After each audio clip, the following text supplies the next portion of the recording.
This next talk is about illumination through the practice of art making. And you're in for a bit of a treat. You've got three very wonderful artists here who are going to, thanks, Deb, who are going to share a little bit of an insight into their practice with all of you.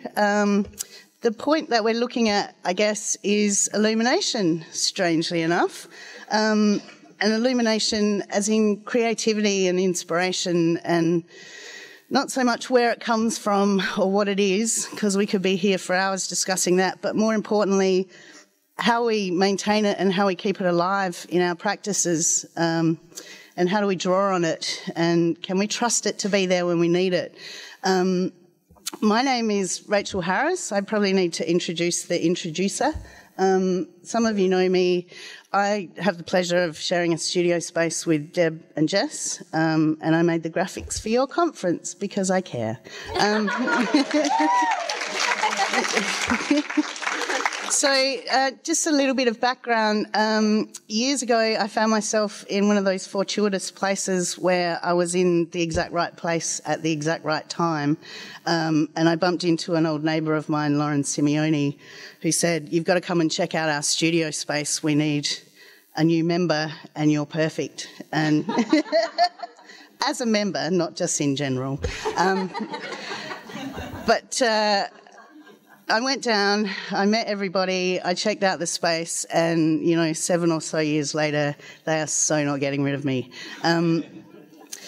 My favourite thing about working at Gate 8 Workshop, which I'm sure most of you have been to, we had a little party there the other night, you might have heard about it. My favourite thing about being down at Gate 8 Workshop, other than working with the wonderful people that I work with, is the 7th member of the studio. There's 6 of us in there, but the other wonderful thing, the other secret member is the light, the illumination that happens down at Gate 8 Workshop. It's a big, beautiful old church, and in the mornings the sun comes through the eastern windows. It's flat during the middle of the day, and then in the afternoon it comes in the western windows. And when the light comes in, every day it picks up something new and it illuminates something that I haven't seen before in that space. And very, very often, most days even, I find myself catching my breath because the lights hit a new piece of Deb Jones's work, or it's picked up a piece of Jessica Loughlin's work in a way that I haven't seen before. And the work of these two I know so well and adore, and it's so clever and beautiful. Brian, unfortunately I don't know him as well, but I did Google him, and he's pretty good too. What I have learnt in a brief amount of time about Brian is that his work, I can see the similarities between his and Jess and Deb's, and it is beautiful. And I imagine that sharing a space with Brian's work would be just as delightful as it is sharing with Deb and Jess's work. All three of them have a huge bank of knowledge. All three of them are very, very good and generous at sharing that knowledge. So you're in for a treat. They're going to each talk about their individual practices for a little bit, and then Jess is going to lead them all in question time amongst themselves. A discussion, I believe it's called. So it's my absolute pleasure to introduce the Reverend Brian Corr, the irreverent Deb Jones, and the divine Jessica Loughlin.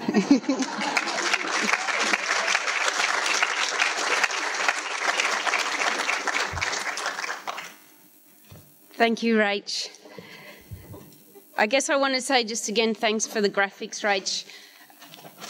Rachel was responsible for T-shirts, programs, posters, and everything else we needed.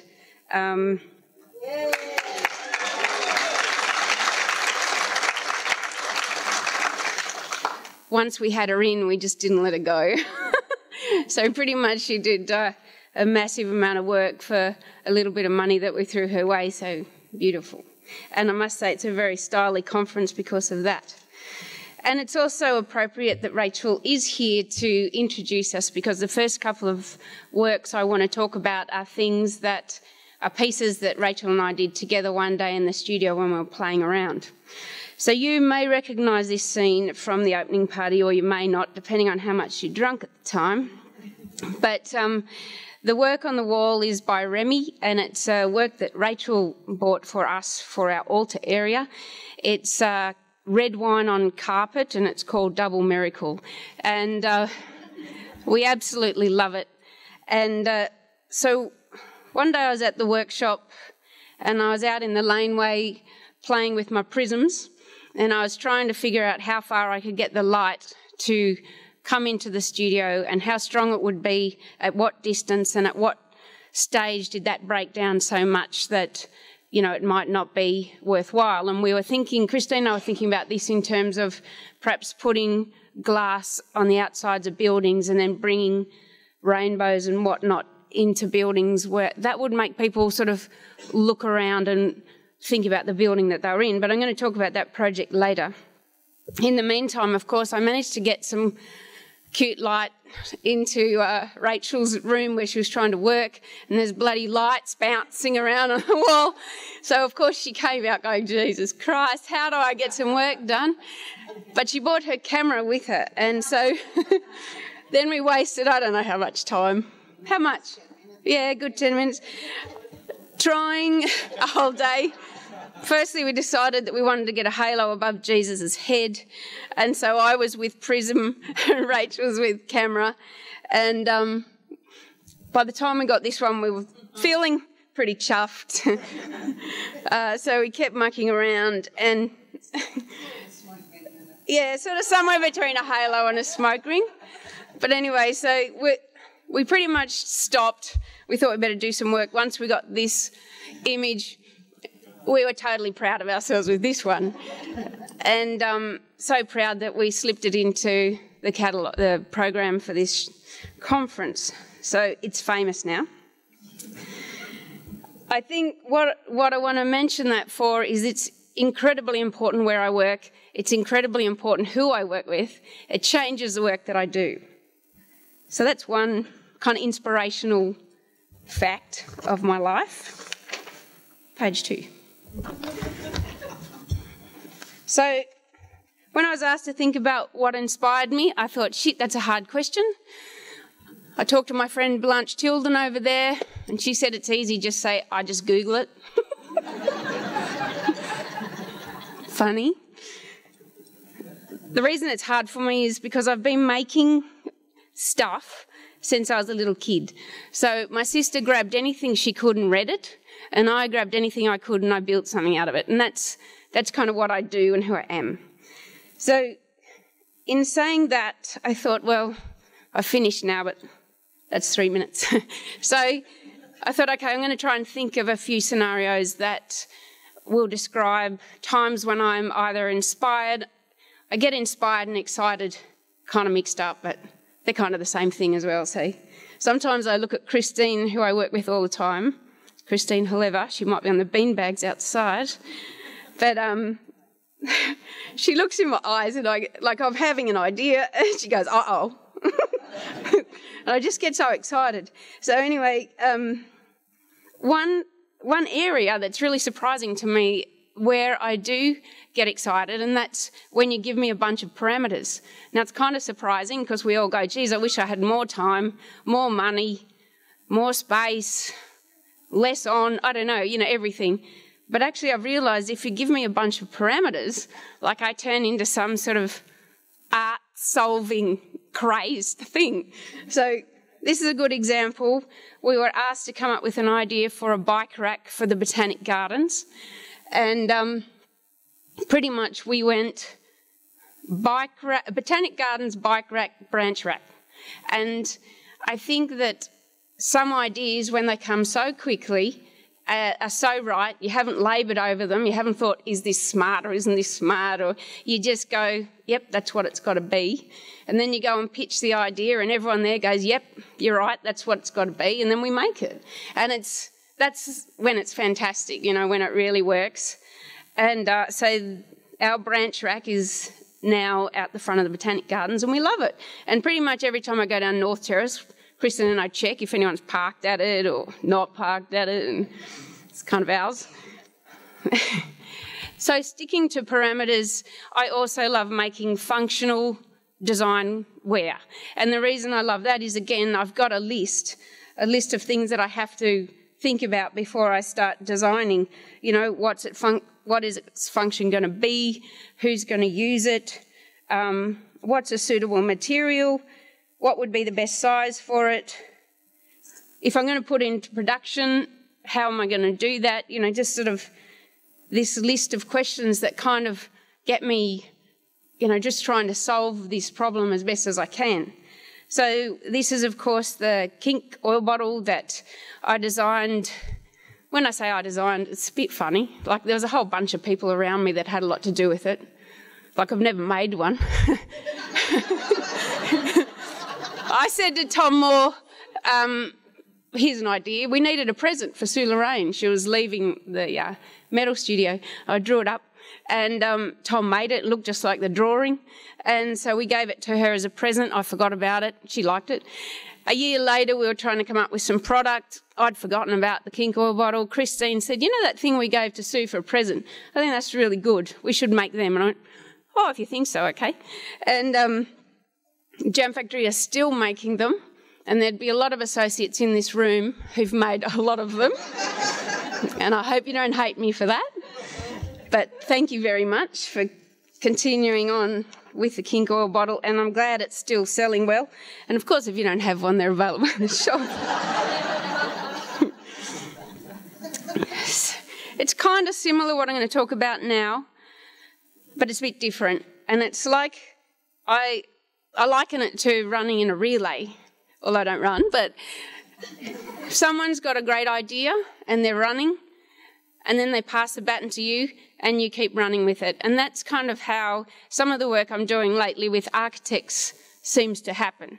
So, as I said, Christine and I work together a lot. We were asked into a meeting with Hassel Architects, and strangely enough and fantastically enough, they said, all right, we're going to tell you about our building, and then we're going to ask you what you think should be in this building. You know, what artwork should now be introduced to this building.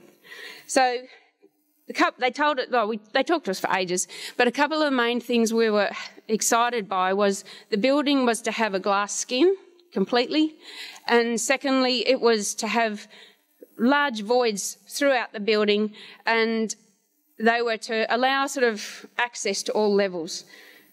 Pretty much by the time we got down the lift, Christine and I decided that's what we want to do. We want to sort of take their idea and run with it. And so we raced back to the studio. We made this scabby little model out of some of the A4 plans that they'd given us. We thought, and it became true, that there was a line of sight almost right through the building. We came up with the idea that using mirrors, it would be really nice if you could walk up to the front door of the building and see out the window at the top floor. And so we went about, this is Christine and me at the studio again, mucking around with mirrors and sight and seeing what we can get happening. We're walking around with mirrors, tripping over, carrying on. Right, so the architect said we loved the idea, not surprising, it was theirs. And so we built a bigger model, and then for the next, I don't know how long time, we had these little mirrors, and we were sort of left a bit, right a bit, up a bit, down a bit. Everyone in the studio must have been going, ugh. And we managed to figure out a path of light through the building, and as we speak, we're getting 5.5 large mirrors. They're 24 by 12, articulated in 2 directions that will hang in the building and we'll install so that there can be a path of sight through the building. And we're just hoping that people, it makes them think about the building and what the building's doing and how the building's having them move around and how it's affecting them. So it's been a pleasure to work on that project. Last but not least is, I guess, my personal work, which a lot of the time just stays in the studio, but it's very, very important to me, and I think probably to all of you, you know, that we've all got this sort of preoccupation with something usually, and it comes out in our artwork, and it is who we are as artists. It's constantly evolving, but it's like this strong vein that feeds us and is who we are, as I said, as an artist. For me, it's about a few things. The place between the idea and the finished thing, like the shell of a building. I much prefer a building before it's finished. I love the framework, I love the transparency of that building. I often think if I was an architect, I'd just leave it at that, you know what I mean? Halfway. And maybe just glass it in for the weather, but maybe I wouldn't be a very popular architect. The other thing I love is empty rooms and swimming pools. And, oh yeah, that one. So, I don't know what it is I love about it. It's the emptiness, I think. It's just equates for me to the accessible but untouchable internals of solid glass. And what I love about that is you can't fill it up with shit because it's solid and it's always going to be empty, and that's really nice. So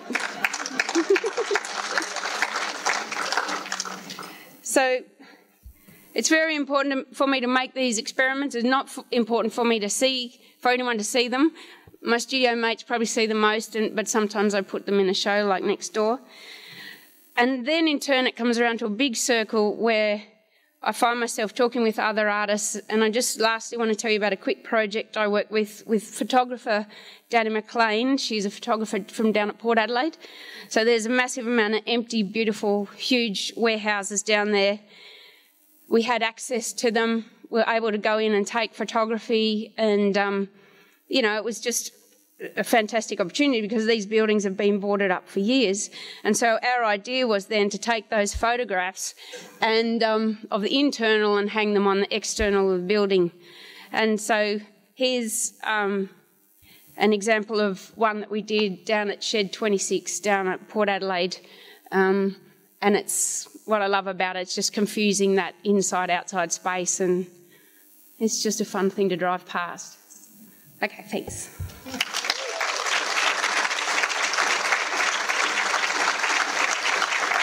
Over to Jess.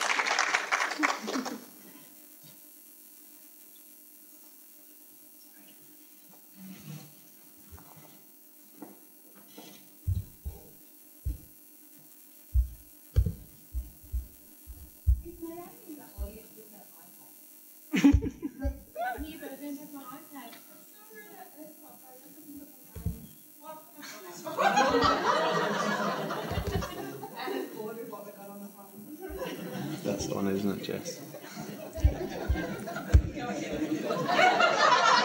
She did say that she wanted to be here to see her mum speak.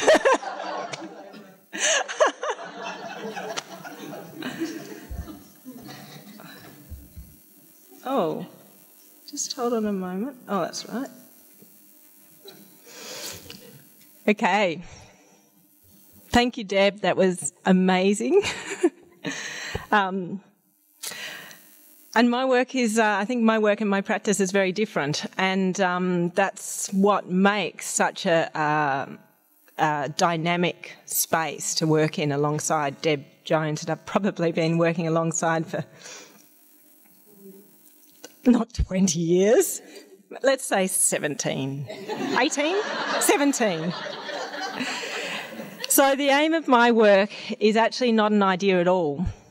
I actually want to make work that just is. And I think with so many ideas coming at you these days with the internet, but even within contemporary art, in my work I really want to encourage the viewer to look not outwards but to look in. And weirdly enough, the best space to look in is often out.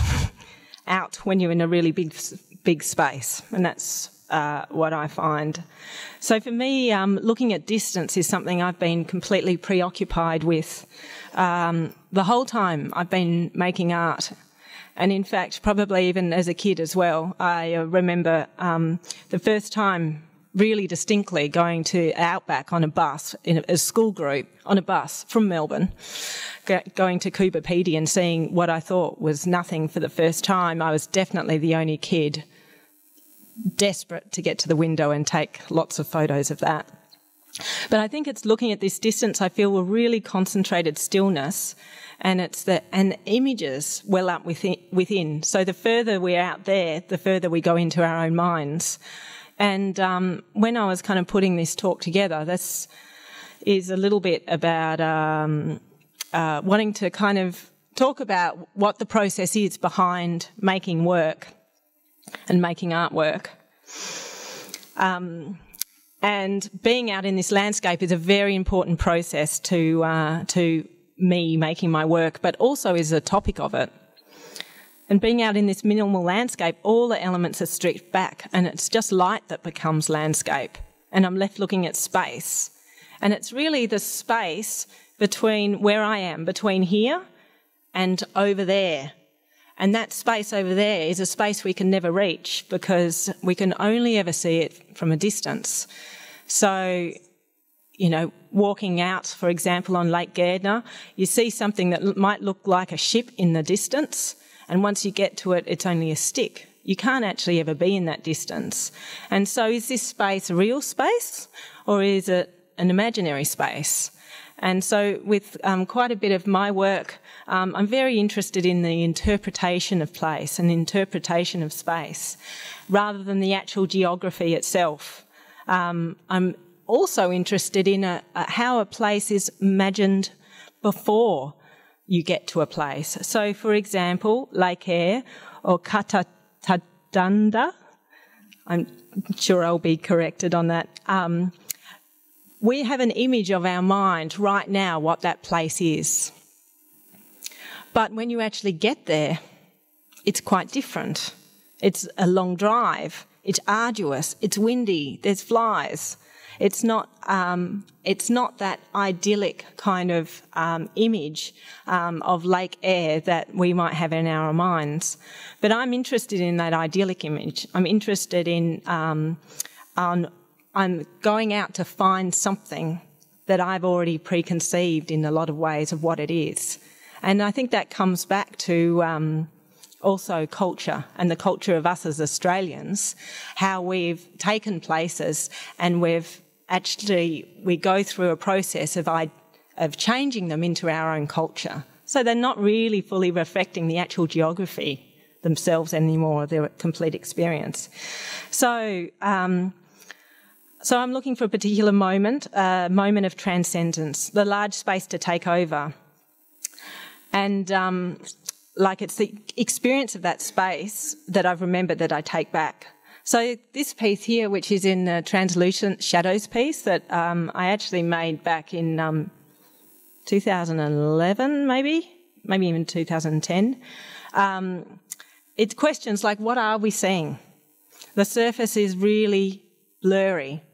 You can't really see, it's very undefined. So it questions those kind of elements of perception.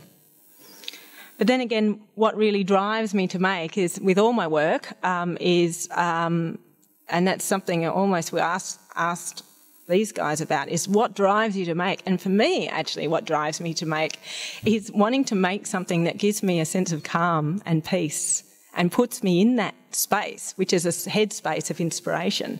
That's actually what keeps me making the next work, which sometimes actually means that I go through a hellish process to make the work that I actually sometimes don't enjoy. But I'm working on that one. So just in terms of inspiration, how we get inspired. And for me, often it's driving, particularly in a large space and particularly by myself. And I get in that kind of inspirational kind of headspace, and I suppose it's open to looking and open to being able to see. There's a good deal of our time that we spend actually just preoccupied by what we have to get done on our list. And so being bothered to actually get out of the car and take a photo, because it's important for you to see that. Also walking, so there's driving and then there's walking, and we all know that when we're trying to think something through, often we move and we walk.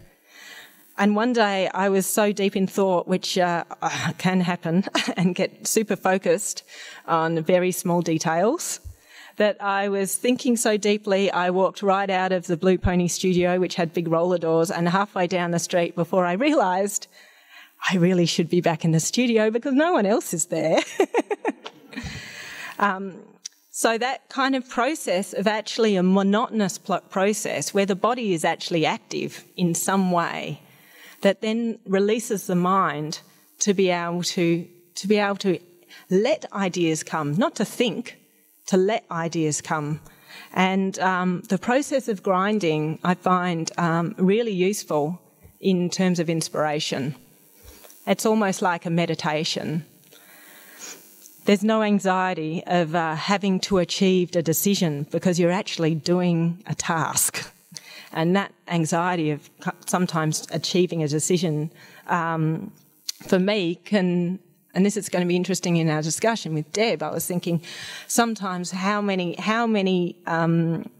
parameters are good, and then how many parameters can get too anxious for you to shut down ideas. So it'll be interesting to talk after that. Anyway, so important process for me as well is that to be patient. I tend to work on different elements of work, like I tend to work on qualities. So just creating a wedge of glass out of fused glass way back in 1999 when I was doing wall pieces, desperately wanting it to get into my work.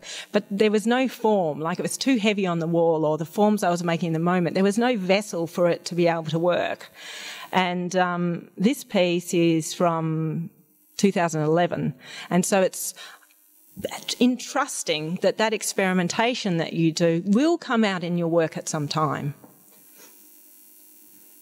And also at the time I was looking heavily into James Turrell, which I haven't looked into that much recently, but have been pointed out with a piece in the Sasser Gallery, how Turrell-like it is. And I'm very comfortable with those kind of connections and that kind of entrust in knowing that those inspirations, they don't come out directly. They have to be filtered through the subconscious mind.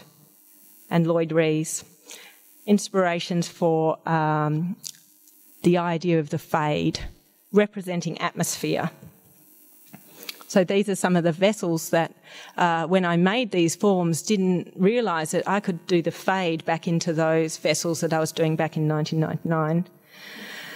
So also I do a lot of testing, which it's not really tests actually, I should call them samples or investigation into finding qualities. And this is just observing the grinding powder texture during the long grinding processes. And also I was making this work, which is probably a piece back from, I'm just going to take a guess, 2004, called Open Space, where here was about creating an illusion of space and also an illusion of light, but also that the darkest line in the space is actually the space in between, the shadow. It's not glass at all. This work, a lot of work was very geometric, and I was loving just the quality and freedom of the grinding powder. But also it was something that for quite a while I wasn't getting in this work that was in nature. And it's that balance between order and chaos within nature. So after many tests and experiments, then something even quite small in a test can lead on to a whole body of work. And this technique that is kind of simple, kind of stupid, and as well in terms of its process, but unconventional, where not just being happy with the materials that are available to you, for example, in that glass comes in sheet and powder or blown glass, but actually pushing the material even further and going, I'm after this quality, how can I get it? And so these are some pieces from that. All observation and just being open to being seen constantly, so that you're feeding your practice. And this is a piece of glass being sandblasted in our sandblaster, and our sandblaster is behind a shadow board. And so it's just looking at that light play that comes in, even around the studio. This is a little piece of glass in Deb. Well, it was a hole, and then we decided to put a bit of bent glass, going back to some old projects of art that don't need to be anything just for art's sake, which is fabulous, by the way, and just this phenomenon of the light coming in, and that's not something that's just come out in the photograph. That's how it actually looked to the eye. So the observation is really important, and this is just a sheet of sandblasted glass that's leaning up against the roller door at the back of our cold shop. And the roller door, you can't kind of see it, but on the roller door there was some drips coming down, and that kind of got reflected by the sun that's outside back up onto the sheet of sandblasted glass. And even though any of the work I was making at the time was quite different, those kind of observations sometimes come out in separate kind of projects. And this is a water feature, a waterless water feature, but it's actually not a waterless water feature because there's water in behind it for a hospital waiting room. So replicating that kind of just observation straight into an artwork. And that's isolating a quality that you can see in work, isolating it as much as possible, and that's what I try and do in my test too, and then make that one quality into a whole piece. Sorry about the shaky camera.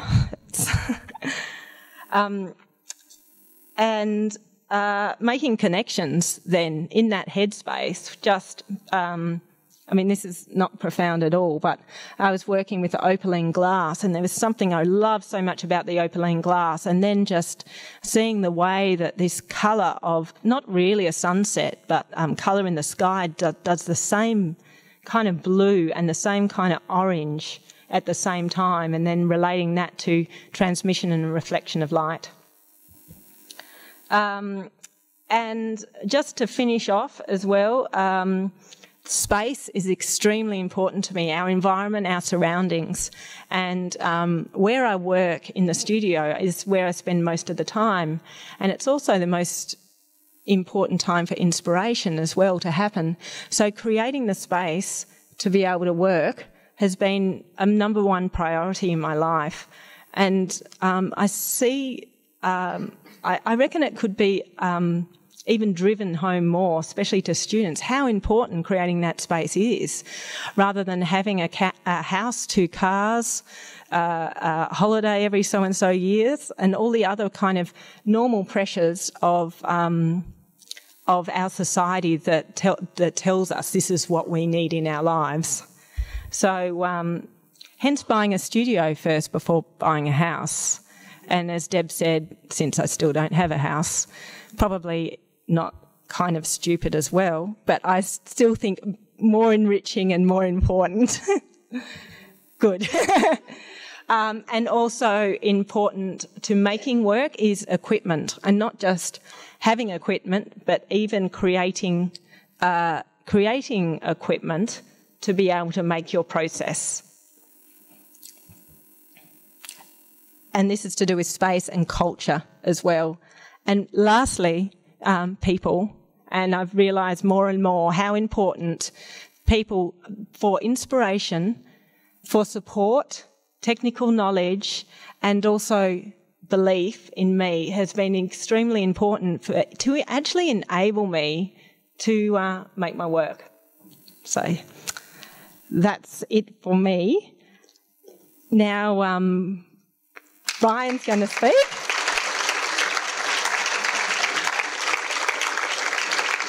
And then, as I said, also as I told these guys as well, this kind of talk is about kind of the process of inspiration or process of making your work. And then I'm going to just pose some questions to them, and because I wasn't originally in this session speaking, and answer them myself as well. All right, Brian.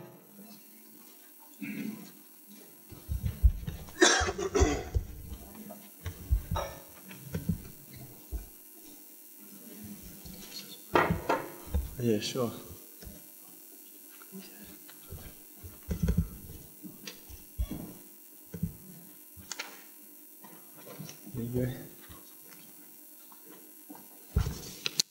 Okay, can everybody hear me?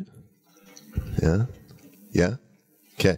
So I just want to start off by thanking Jess so much for asking me to be part of this panel, and for Deb for being a part of it as well. It's a real honor to be with you guys. I've respected you for a really long time, so thank you for that. And thanks to Ausglass for bringing me out here. It's really generous, and for such an amazing conference.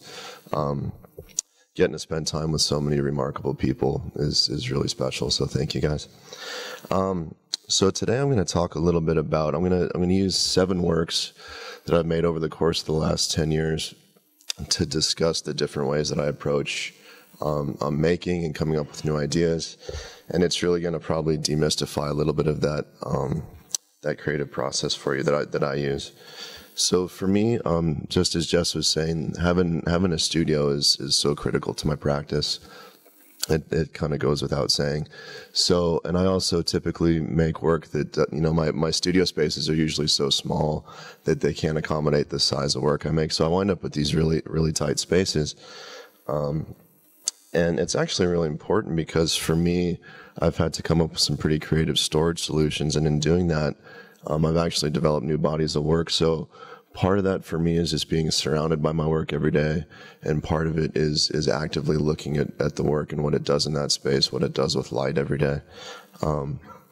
So this body of work actually did come out of a storage solution. I'd been making these voids, didn't really know what to do with them, was storing a lot of them, making a lot of them. And then I started looking at how, I had to start cradling them together to save space. And I started looking at, I was able to step back and really look at that idea and look at that composition it created, and realized that it was starting to speak for these things that I was really interested in.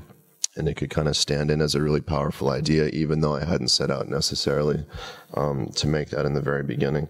So to me, it's really important to just really observe my space, how I work, and how things come together in different ways.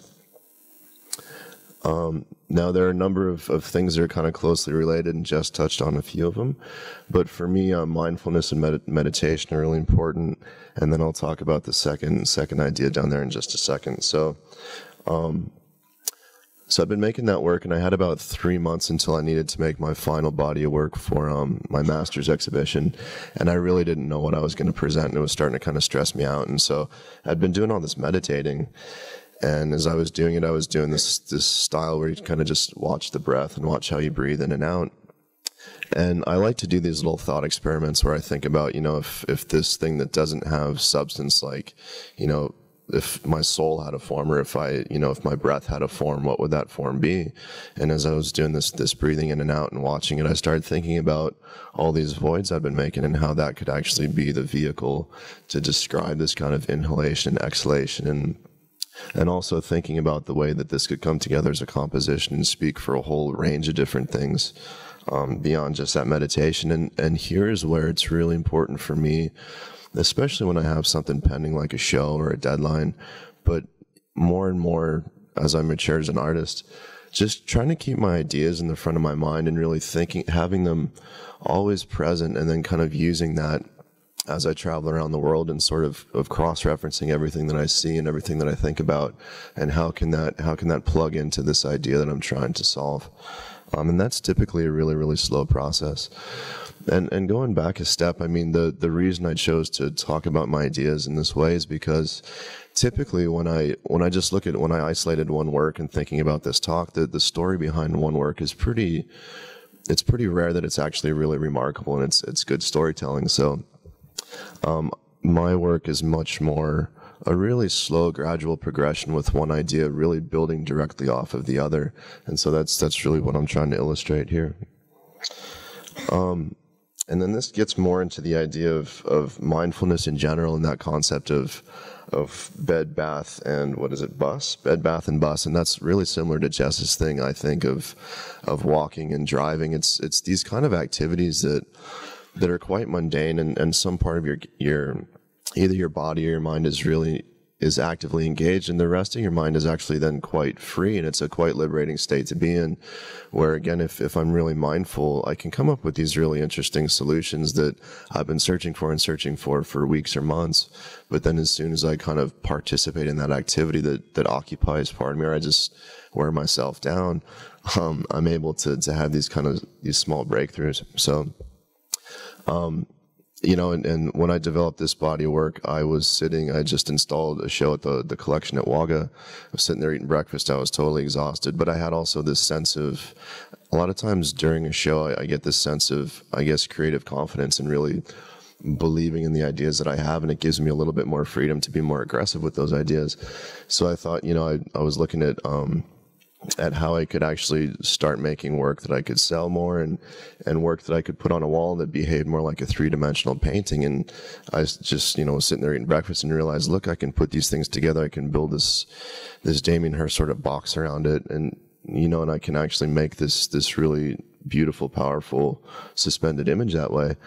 And this is where it's quite interesting, because the very first iteration of this piece, I built this, I thought it was genius, and I built this really black, heavy wooden frame around it. And I was looking at a lot of Asian art at the time, and I thought it was going to be a really kind of elegant solution. And I had it in a show, and the former head of Gold and Silver walked up to me, and we talked about my work before, so this wasn't like out of left field, but he's like, that work is great, but the frame is shit. And I was like, and for a second, I was like, I can't believe you just said that. And I kind of wanted to deck him. And then I walked away. I was like, okay, well, thank you. And I walked away. And over the next couple of months, I really thought about it. And I was like, actually, he was totally right. And it was so dominating, you know, so I can sometimes have a solution in mind, and I get so convinced that it's the right one and that it's the best solution that, you know, I overlook other possibilities. So those other people, and then having other people like Jeremy Lepisto help me figure out how to build these. And so having people around both to offer you critical feedback and then to offer you and share their knowledge with you so you can actually realize ideas is tremendously important.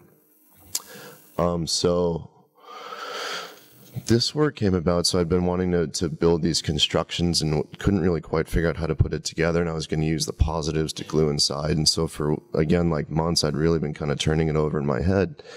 And I was laying in bed one day, and this is where the bed thing comes into play. So when I travel, I get a lot of ideas, you know, just sitting on a bus or sitting on a plane. And then also a lot of times if I have a lot on or I have a show coming up, you know, you do that midnight wake up and you just like lay there for a couple hours. And I actually find that time, as tiring as it is, actually really liberating, because your mind, you can't physically go out and do stuff, you know, the studio's closed. But your mind is in this really beautiful kind of open space where you can, like I do a lot of really good problem solving in the middle of the night. And so, you know, I was trying to figure out how to put this all together. And my wife was probably 8 or 9 months pregnant at the time. And I don't know how many of you guys have slept next to a very pregnant woman, but it's really difficult to sleep. And so I was like, she was snoring away, and I was kind of like laying there. And I was like, I can, you know, and again, I'd just been keeping in mind all this sort of like thread of making that I'd been going through for years, and thought about the void. And it was like, God, I can just cut a hole in it. And to me, it's so odd. Like, it was, at the moment, it was this kind of this revelatory thing. You know, and with a lot of my work, when you step back from it, the decisions are really can be obvious or inevitable, you know, but to me, when I'm in the middle of it, it's like, oh, how do I glue this thing? And then it was like, I can just cut a hole in it. And then it's actually much more true to what I want to do. It's not representing something, it's actually embodying it and building it into the architecture of my work. So those moments where my mind is really open and free are actually really, really important for me. Another one that's really important, it's been really interesting to listen, you know, like Tobias talked about it a lot and a few other people.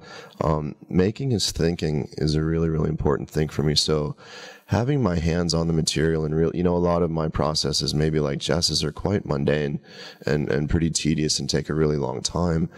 And so in a lot of ways, that's that act of meditation, just having the hand occupied and is a good way to think, but also having the hand engaged with the material and seeing how the material responds. And when you rough cut it in a certain way, that actually holds light in a really beautiful way. And so if I can keep my mind open to every step and be really present with what I'm making, it's actually a really beneficial way for me to work, to watch really closely what the material is doing, think about form, think about the next idea, look for those little chances or little happenstances that occur that really give you clues as to what you can do next.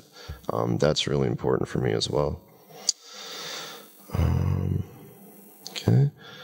So, and then that's where ideas like this come out, because I've been working on work and seeing that it doesn't have as much depth as I'd like. And it's those just hours and that time of that really slow process of thinking about my work all the time and always having it in my mind that allows me to start realizing, okay, like this is the next step. I need to add more layers. I need to embody this sense of transcendence in a more direct way, stuff like that. So that process of thinking and working and making really does lead from idea to idea.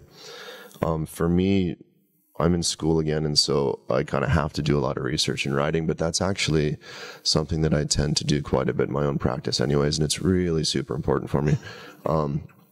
So I look, every day I look at lots and lots of images. I look mostly at architecture. I don't look at a lot of glass. And every day I look at a lot of images of architecture. I do a lot of reading. I've been able with school to do a lot of traveling, which has been, that's the one thing I wouldn't probably let myself do, is take a trip just to research stuff. So, I'm looking at contemplative space within Japanese architecture and kind of looking at the aesthetics and the philosophies behind those spaces and what really enables those spaces to be, to me, so powerful, and to then travel and to see these things in person, to see how they behave and the mechanics behind those experiences. That's actually really been a real gift. And so then developing, looking at this previous idea, needing more layers, wanting to be, and provide a more immersive experience. And then that kind of clicks in with the research that I'm doing and looking at, like this piece, there's this Japanese concept of ma, which is sort of negative space, or the space between things. And it occurs in theater, it occurs in painting, it occurs in music, and it occurs in architecture. And so kind of looking at these ideas, looking at, I look at a lot of James Turrell's work, Robert Irwin, and thinking about light fields and how I can really present this transcendent experience more directly. And then again, with the motion of this piece, that relates back to the breathing piece that I did, and really trying to activate a work with the impression of motion. So kind of just developing a whole set of tools, developing a whole set of, I guess, aesthetic tools and language over time, and then really developing a way of navigating through those ideas in order to actually start making new works and keep moving ahead.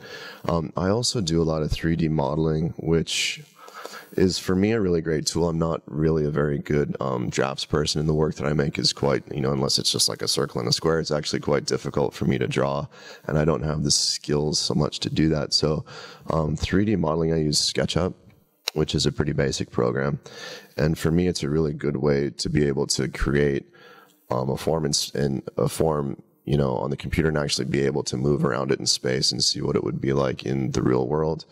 It's also a lot of my work, the dimensions need to be really precise, so it's a really great way to actually, triple check everything and make sure that before I order glass, this is what it's going to have to be. I also, though, I'm finding that with the 3D modeling, it's starting to, I think my ability within the program and then the nature of the program is really starting, I've been noticing lately, to dictate my ideas, and sort of, I'm like, okay, I know how to make that. I know how to build it. It's like glass blowing for me. It's like I have the skills to do that, and you start to think in that vein. And that's actually something I'm starting to become quite uncomfortable with. So I'm going to now start doing a lot more building of physical models and stuff like that, so I can move forward. And then again, using those programs, using all those different tools and all those different, I guess, practices in my daily life and in my practice as an artist to continually develop work. And then this is some of the most recent work that I've shown, and trying to develop, work through new formal vocabularies, even though it's a subtle shift. Like, this is quite a big shift for me, and looking at ways that I can more, I guess, powerfully articulate the things that really mean a lot to me and the things that I want to provide for the viewer. So that's pretty much all I have to say. Thank you.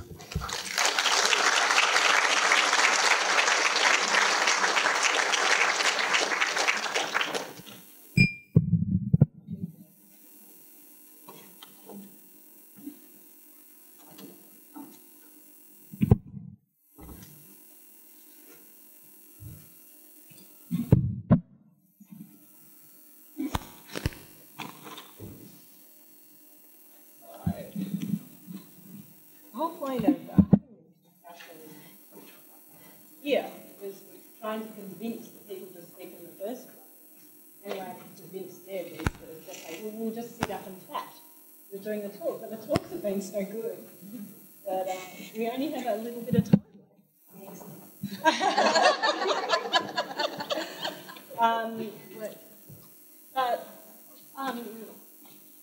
I forgot, sorry.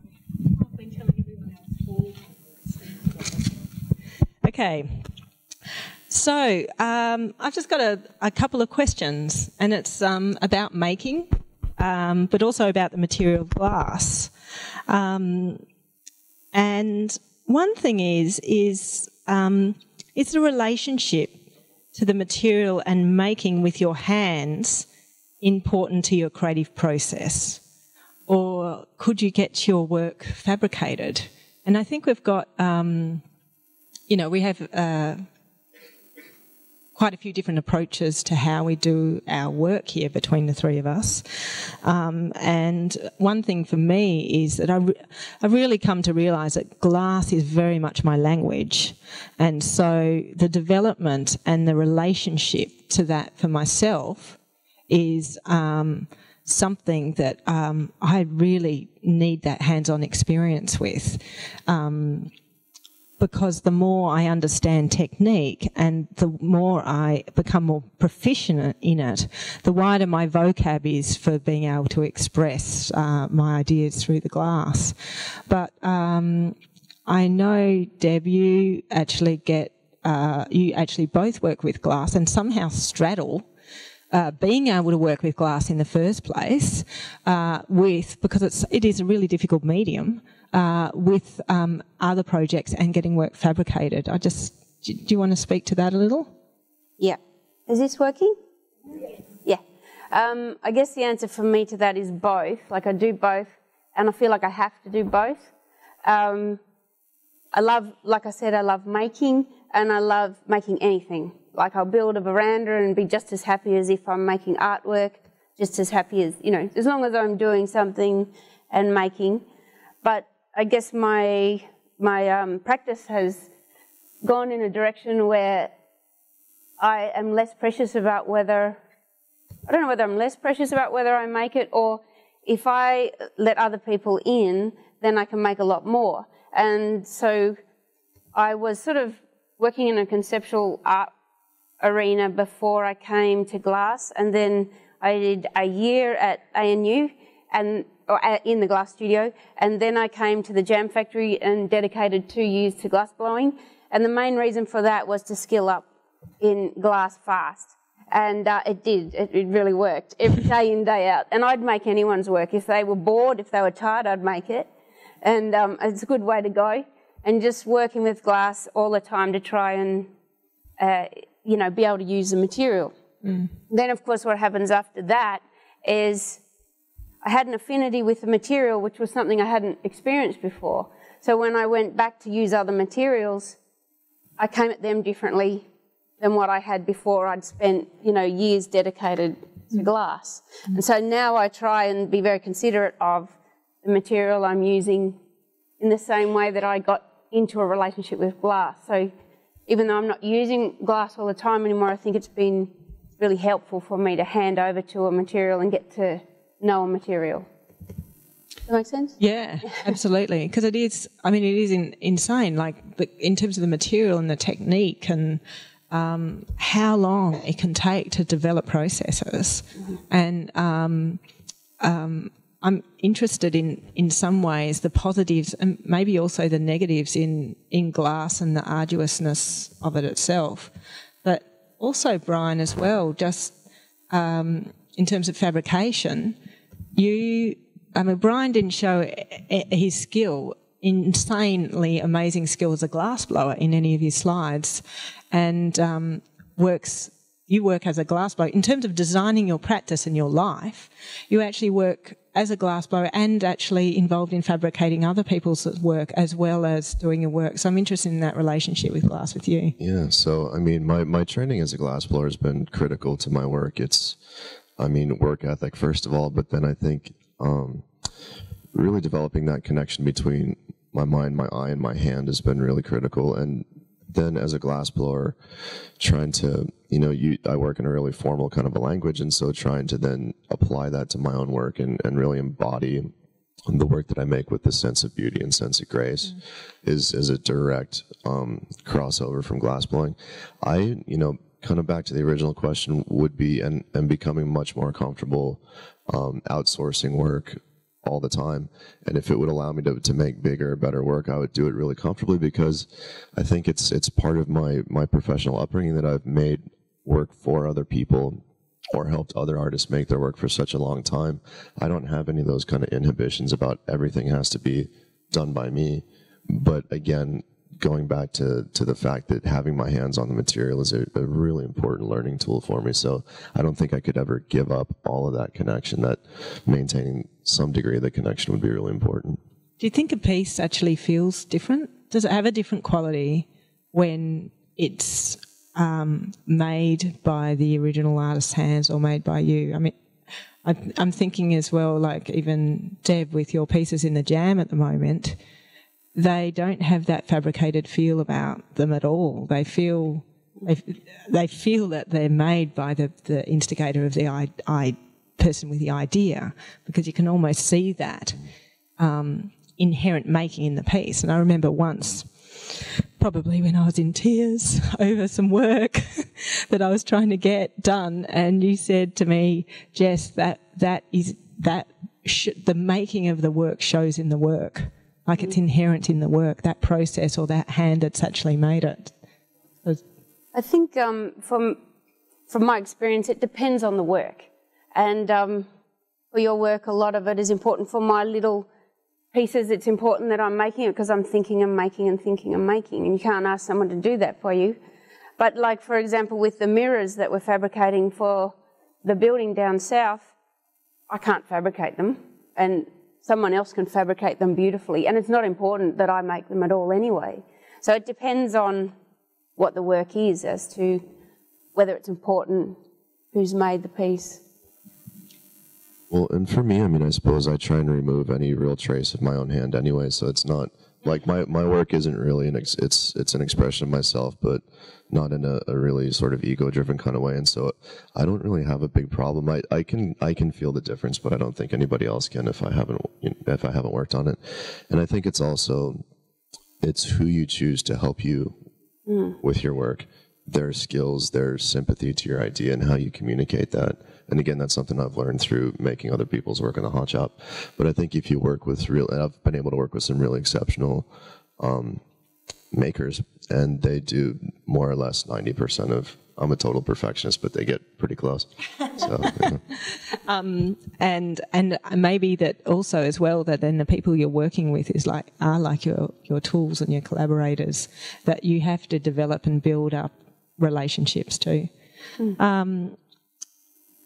The other thing as well, just following on from that, is that glass being so arduous as well is kind of a really tricky thing. And because some of the processes take so long, that I find sometimes by the time you get a piece done, and you initially wanted to do the whole body of work, you're over the idea because it's taken so goddamn long. And sometimes I think I've found it frustrating, maybe with one body of work that I'm doing at the moment. I found it quite frustrating because I'm not working 12 hours a day, 7 days a week like I used to. I'm just working a little bit less than that. And therefore, the work that's making it's like I can't even, there's only like one piece per show that happens in that series of work, rather than being able to, probably I need to make the decision to hold all that work back so that I can actually have that development time by having more pieces kind of together to show that development, rather than this. I don't know if you guys, and in some ways that influenced making another body of work with quite a different process that gave me more freedom, that was quicker. I don't know if you guys have got any comments on the difficulties of glass and how to overcome that. I mean, for me, I think ideas. it's an argument for having other people work with you. I mean, if you look at, I look at like Anish Kapoor or Olaf Eliasson or like Dale Chihuly. I mean, if Dale Chihuly worked by himself, he'd still be making Persians, like, you know. So I think having other people around you that you're trusting of and you're willing to help you. I shouldn't talk about this because financially I just can't really do that yet. But to be honest, but I'd love to be in a position where I had a couple of really good people that could work for me and help me, and I could kind of work through ideas more quickly, and they could help me to fabricate them. So, yeah, I think two things. I work a lot with Christine, as I mentioned, and what I find exciting about that these days is you can be a little bit predictable for yourself because you know yourself. And if I go down an idea, I kind of almost know where it's going to head up. And then Christine comes in and the work, you know, she says something and I'm like, oh my God, what, really? And, you know, the work will end up in a place that's not her and it's not me and it's somewhere else. And I find that process really exciting. In terms of polishing glass or whatever, years ago I used to, you know, make those big hunks of glass and spend days and days in the studio polishing it, checking it, polishing, checking, disappointment of a small scratch on something that was a foot by foot, start again. And I went okay for about, 5 years. And then after that I went, oh, Jesus Christ, this is getting boring. And now even if I've got to polish something about that big, I go, oh God, I've got to force myself into that cold shop. So it's like a travelling line. So I'm just going to, we thought this discussion session was going to be a lot longer, but we spoke for too long each. But got to remember my train of thought. That kind of brought up something, because I also wanted you to mention actually the fact of working in other materials for ideas, and that's something that we've just worked on in my class, in terms of using vellum or sandblasted glass and sticky tape or other things to try and work through. And then that can be really an important way of pushing ideas through fast. And freeing yourself up a little. Yeah. Like at the moment I really love putting, the highest quality glass I can find with MDF or, I want it to be a bit more rough. I feel like Australian glass is fantastic. And there for a little while though, we were over finishing. We were. And come on. And it was getting a little bit sort of boring. And we're moving on though from that, and I want to be a part of it.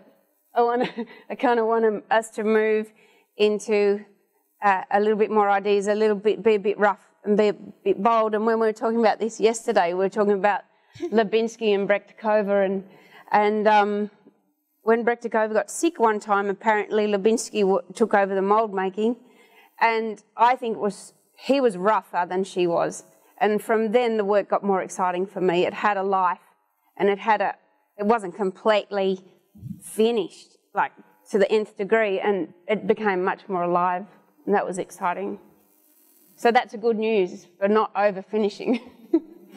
And just in terms of freeing as well, one other thing we spoke about is these days almost a discipline with our relationship to the internet. And the amount of images we see, the amount of call for non-stop emails. And we were all very impressed with Jeremy Lepisto's presentation, where he showed that his computer is in a different spot to his different location to his making. And I think I just want to finish with you guys commenting on actually that you have to be really disciplined to shut off the computer, and you also have to be disciplined, like Brian said, to be able to make the space for inspiration to be able to happen. And how you make that in your practice, like how you create your life so that those inspirations can happen. Because I've definitely been in sections in my life where inspiration closed down and it's just, too much shit going on or not doing the right thing. So. I went home yesterday after we spoke about the computer thing, and I said to Joe, when was it that you bought me that laptop? And he said, I think it was about 5 years ago. I was like, is that all? Like before that, I never had any laptop or computer at work. And now it's a big part of, like, we all get into the workshop, and a part of that is looking up stuff that you need to buy to make work, or, you know, there's a lot of good reason for it, but it also makes you a little bit lazy. Like, I go, oh, it's pretty easy to do this, and, you know, it's quite hard to go out and make some of the work that we have to make. So I have to look out for that a little bit too. And I think we also have to look out of oversaturation of inspiration from the internet, from other people's work. Like, you know, it's all so accessible these days. I still remember the first, you know, when I started making work before the internet, and just, you know, that desperation of buying one James Turrell book so you could have the image of that work, you know, that you could reference, where now just all of that, all of everyone else's ideas in your head sometimes can be a bit of a problem, I think, and to be able to close that computer and entrust in your own beliefs. I agree. That's a huge problem. It's a huge asset and a huge problem for me. Like I said, I look at tons of images every day, and it's really hard to kind of keep my own intentions separate from all this input that's coming through. And it's something that I need to be quite mindful of. So, thank you for being patient. We have run out of time, which I just think is so funny, because I've been trying to be the timekeeper for other people's sessions. I reckon rather than have questions, even though I'd love to do that, I think we're hanging around. So I reckon if you just come up to us individually, that would be super. Thank you.